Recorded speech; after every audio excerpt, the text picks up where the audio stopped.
Totoo nga kaya ang balita na magpapaalam na si MC sa noontime show na It's Showtime matapos ang naging komprontasyon nito kamakailan sa vlog ni Vice Ganda. Sari-sari kasi ang naging reaksyon ng madlang people matapos ang nasabing vlog. Sana daw ay kinumpronta ni Vice ang kaibigan ng hindi harap ng marami lalo kung gusto lang na i-correct ang ginagawa ni MC.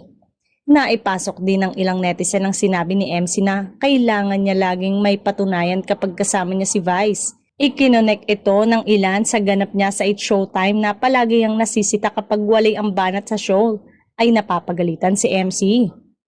May mga pinagtanggol naman si Vice at sinabing tama lang ang ginawa nito lalo lang kung gusto mong i-correct ang kaibigan katrabaho mo.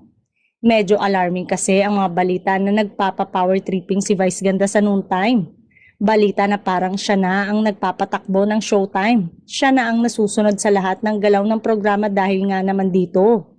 Binigyan na pala kasi ng power ng ABS-CBN management si Vice Ganda sa programang It's Showtime. Isa si Vice sa pinagkukuhanan ng desisyon sa show. Pag may mga programa sila o meron silang bagong segment na naisip ay ikukonsulta muna kay Vice.